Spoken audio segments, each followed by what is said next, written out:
What's up, everybody? We're here, we're doing it, we're completionists, we're doing our last video, the standard send-off, and I don't even have any set boosters of AFR. Don't really know how that product did, but you know, we're completionists. We got one box to open before we just take all of our old standard sets and lock them away for history, for old time's sake. But let's get into one last one. Let's be completionists, because boy, I'll tell you, I got weeks worth of Dominaria United to open coming in. So, if you saw, I released a little launch day teaser, cruised down to my local shop. Didn't quite play the boosted box game like the old professor does on his channel, but still made some strides. Ooh, these feel like those puffy packs, United States. So yeah, figure we'll just do one last one, AFR. Let's go complete and take a look through some draft. And just to get ourselves ready for a new world, the Dominaria United world, because then we're rolling in. Ooh, Bard class, that card shows up quite a bit lately these days. A little foil, a little land. Ready to rock. So yeah, I mean, you know, back with AFR, the big stuff we're looking for. Old Gnawbone, I think, is the hot card still. Not sure what else. I know there's some lands and things, but otherwise, it's a pretty tame set. Little Froghemoth. Yeah, you know, thoughts on this set? I think it was, boy, you know, this is an interesting set to reflect back on as it was when it was in standard. I mean, at first it was just like, boy, this celebration of D&D, we were all very excited to see that. Ooh, Zerial. I have not opened that card before. In the full art, there's our first mythic on the day. You know what, let's move this so you guys can scope the goodies. I know I like to do that sometimes, especially when I'm scrubbing through the video. Not that I necessarily want to encourage you guys to skip and scrub through, but look at that. Haste makes a devil, and you get an emblem at the end of the first combat phase in your turn. And tap. That's not bad. That's not bad. I'm surprised I don't see more of him in play. Beautiful full art card, too. That card is sweet. Yeah, you know, this set's really interesting because it had a couple cards that made a difference there. I know that Innkeeper was a pretty regular little companion we would see there on the old arena, especially with the red-green beatdown decks of back in the day. Beautiful full art red dragon. It's a good card. Sphere of Annihilation. But, you know, in the long run, I think anticipation for this set was incredibly high. I mean, it's the first time they've officially done a D&D product. And again, I mean, Magic and D&D are so heavily twined. I don't know if people know the story, but, you know, the original thing was Richard Garfield actually approached the president of Wizards of the Coast, who, White, at the time, was printing D&D supplements, like a little side business out of his garage. And they were growing quite well. And he said, hey, you know, I've got this board game I want to produce called I believe it was Robo Rally. And he was told, well, board games take a lot of pieces, a lot of parts. It's expensive. There's a lot of capital tied up in that product and higher risk. But what I'm looking for is a game that can be printed on paper, something people could, Tasha's Hideous Laughter, cool card there. Not doing too bad, actually. Ooh, what do we got here? Osher Jelly in the foil. Trample. Battlefield with X, so green and X. Split. When it dies, if it had 2 or more +1/+1, create a token. You know, that's probably fun for all these X and token decks. Didn't know about him, but hey, away we go. Anyhow, Richard Garfield was basically told, hey, I need you to produce a product that can be printed easily on paper, basically like a deck of cards carried in the pocket, has about a 30-minute playtime. So people who are waiting for D&D games to start or end, or a character dying, or certain RP, you know, if you play enough D&D, you know there are chunks of downtime in between. And so that was the idea of like just this fully randomized thing. And that's basically them coming up with the loose idea of even a collectible card game. I believe it was like 9 months later that Richard Garfield came back with kind of the initial premise and some of the original alpha cards on Xerox paper. And basically was like, this is my idea. And I believe this was in the late 80s, early 90s. Anyhow, the reason that's relevant is, you know, Wizards and Magic and Richard Garfield would basically grace the world. Ooh, Den of the Bugbear. Beautiful card. Look at that. That art is fantastic. Little bugbear face in there. These are great. you know, that would spawn basically TCGs as we know them, and good old Magic still going strong 30 years later. The other big development at the time would be that TSR printing costs in the 90s would rise incredibly high.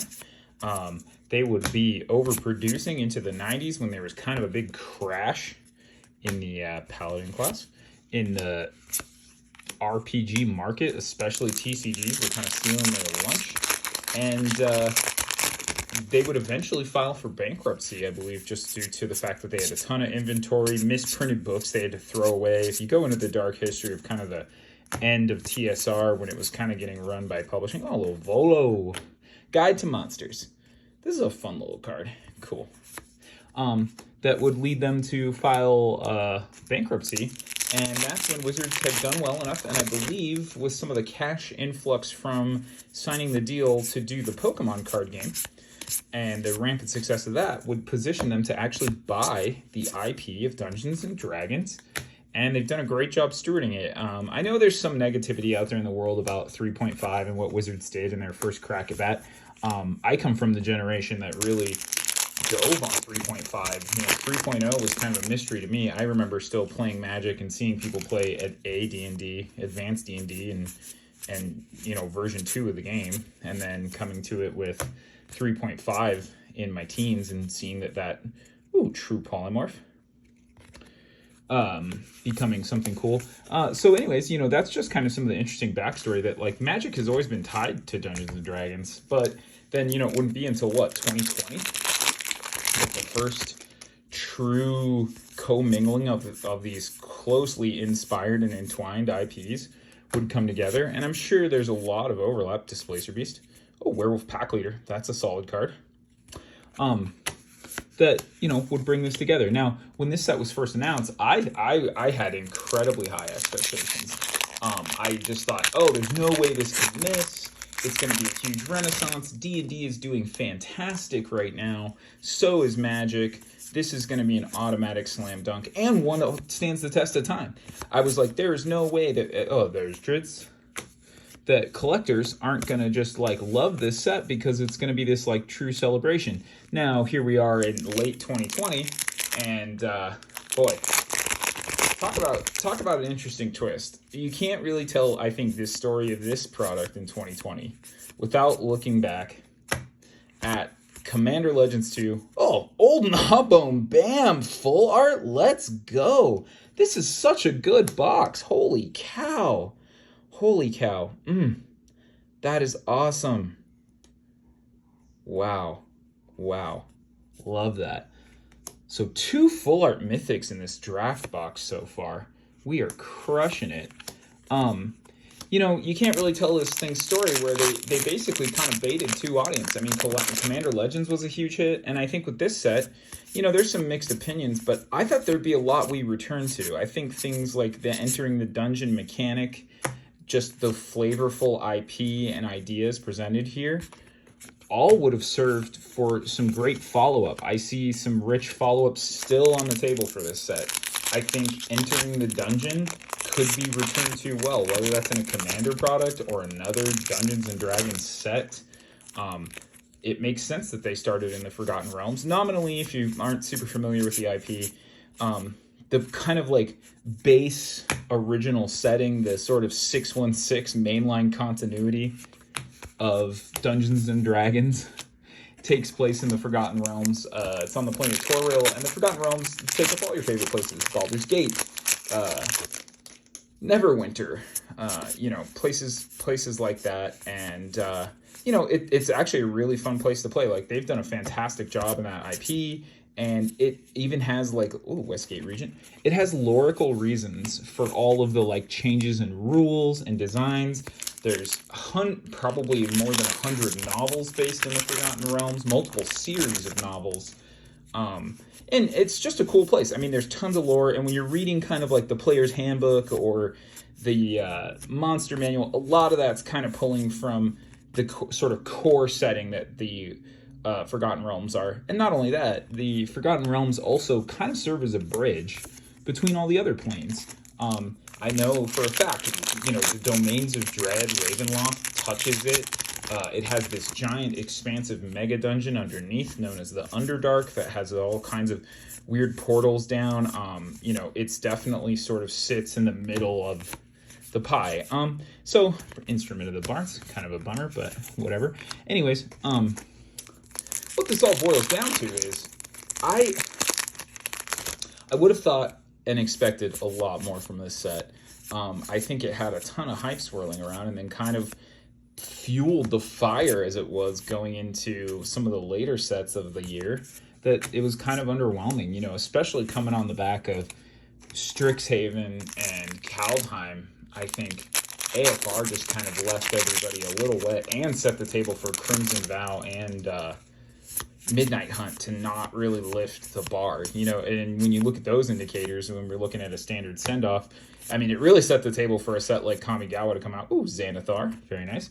To come out and really, like, impress people, because there was kind of a vacuum at the time. I mean, this set has a killer limited environment, like fantastic limited play, a lot of fun, but I think some of the things like and you know, these D&D lands are superb. Now, you know, all that being said, judging this set on its own, I think things like these, the classes being reflected as these sort of like pseudo saga, I mean, a class is like its own card. I think that's really cool. I also think it's interesting to see Wizards try to explore a D&D set after they really tried to do it before, and with Zendikar, you know, because if you go listen back to like Drive to Work, or you go read some of the Mothership's articles on the philosophy behind the original Zendikar, it was lands mattered, but the identity of that set was an adventure world. That's why there's so many equipments and traps and allies and things like that. I think if we compare those two sets, it shows card design at the time, which we all know. Oh, Forsworn Paladin, that's another good one. You know, design philosophy has shifted, and Zendikar is a notoriously powerful, awesome set of cards. No doubt there. Played a lot of Standard back in Zendikar block days. You know, they designed to the essence of these ideas of Dungeons and Dragons and adventuring. Gosh, I love that Evolving Wilds. I've talked about it before. These are superb. But in this set, you know, it's kind of like writing to the specific identity of D&D. It kind of came up a little short. I mean, now let's get into kind of my final point here I want to discuss. The actual cards themselves. Like something like Skeletal Swarming. I don't see that doing much ever. Forsworn Paladin's an interesting card. But the big long-term thing, I'll say, they did a good job in representing D&D and showing what makes D&D special, especially if you were not a D&D player. Now, I don't know if this product is going to pull Magic players into playing D&D. I think they're very different itches to scratch, and I don't know that this product has like that crossover firepower, if that's what they were hoping for, to sort of convert audiences. Now, for big D&D players who are curious or dabble casually in Magic, they probably love this set. The fact that the cards aren't particularly synergistic with the rest of Magic or particularly powerful isn't great. But when we look at things like that Evolving Wilds, some beautiful ideas in here. It absolutely is a Magic Lens celebration of what makes Dungeons and Dragons special. 100%. No doubt in my mind. They absolutely succeeded. And I would hope, which this might be a rocky hope, I would hope we get more D&D based products in the future. Just because I think there's still potential in this. I love Ravenloft. I want to go to Ravenloft. I think Everon could make a slammin' Magic set. They'll probably have to watch out for that. I mean, crossing those two IPs. Ooh, Guardian of Faith. That's actually a pretty good card. I think they have to be careful. I don't know if there's a way that they dilute it too much. And we've seen it with D&D too. Like, I have the Ravnica module. I know they have a Theros module. So an entire 5th edition source book where you can effectively transpose a lot of what's going on lorically and conceptually in different Magic IP. Deck of Many Things. Cool. This is such a sick item in D&D 2. You have no idea, Magic players. This thing is nuts. Just talk, like, the deck of many things in Dungeons and Dragons proper, it basically is gambling with reality, and it is great. I'm curious to know how further we go, and the things that I would say compound that. I think if Magic wasn't exploring multiple new worlds, like the fact that we have a standard based, man, are we gonna get another? Oh, beautiful green dragon. Man, this box is full of great full arts. Oh, Cave of the Frost Dragon. You know, I think with the challenge coming up that we're going to see a Lord of the Rings set for standard. I mean, if that's popular, we'll see a Hobbit set. You know, if it flops, maybe we get more D&D, but I'll say this set being okay. Let's say what, overall like a 6 or a 7. I guess I'm in a good mood because I'm being nice. Like, I think you could have very harsh reaction to this set and say it was mostly junk. You know, cards like Lolth. I haven't opened a single Lolth. I did open that old Gnawbone today, which was pretty hype. But, you know, there's a few cards that made an impact, but by and large, not too much. Again, I mean, it was really Asmodeus. Gosh, I feel like looking back at our standard send-off, standard was really Eldraine and Kaldheim with cards from like some Zendikar, like a few smattering of cards from Zendikar Rising until more recently. And, you know, Kamigawa kind of took over. We're starting to see a little Streets of New Capenna, and looking back at that, I'm surprised that set hasn't had as much impact. I think Dominaria shifts that. Gelatinous Cube in the showcase. You know, so it'll be interesting to see, but I don't think Magic as an audience is particularly thirsty to get more Dungeons and Dragons, simply because the two sets that have released it have been kind of underwhelming, overhyped, you know, under-delivering on their promise. And even things like classes and these cool treatments aren't enough to save this product. So that's kind of my big thoughts on AFR, and unfortunately, I think this is a cool set. Like, if I was younger, and especially if I had knowledge of D&D, or if I didn't, you know, I always try to think back to, like, how Magic was when I was a kid.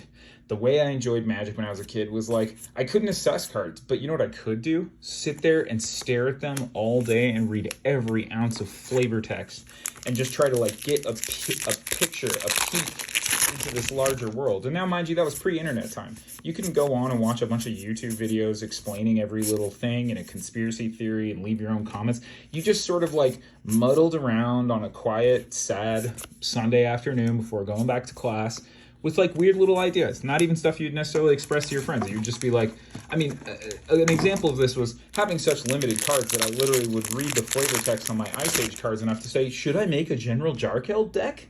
Just because he was featured in so much flavor text. And I was like, is that a cool idea? And Magic's always had that. It's an outlet for expression and introspection. Oh, Eliwick. Hey, boom, another mythic. Not bad. 5 mythics on the box. 2 are full art. Oh, another foil rare, too. Zalto. This guy's on the cover of the Player's Handbook, too. You want to see something cool, guys? Hold on one second. Since we're down to our last pack here, and I'm just kind of rambling. Not much to say about this set and the cards, I'll be honest. Like, not much, but just a final acknowledgement of what they did flavor-wise. Check this out. I mean, there's our boy right there, ripping it big. And yeah, so I would say optimistically leaving AFR behind, which I'm fine with. Realistically, I am much more excited for a Crimson Vow, Midnight Hunt, Kamigawa, Streets of New Capenna, Dominaria United Standard. I think there's just so much fun to play with, and I think we're definitely in a year where they're like, we gotta make better cards for Standard. And, you know, who knows? Does something come out that get banned in Dominaria United or Brothers War? We'll find out. But as Magic players, that's what we're always ready for. Push on the gas until we cry stop, and then give us a weak year of Standard until we get our stuff together. But, you know, all in all, the send-off AFR, not a bad set. I mean, not totally bankrupt, and I want to go back to D&D. So there we go. 2 Planeswalkers in the box. No Lolth. She eluded us the whole time. But full art old Gnawbone. Happy about him. Very happy about him. And a few other little goodies. So Thanks for joining me, guys. That's our official full send-off to every set leaving Standard now, and we are headed into a month of Dominaria United box openings, so be ready. I'm serious. Starting, this video is going to go up Monday morning, shooting on Sunday night, and tomorrow is the first Monday in the new world, September 12th, and it's going to be collector's boxes and set boxes Dominaria United from here on out. Peace, everyone. Thanks for hanging out.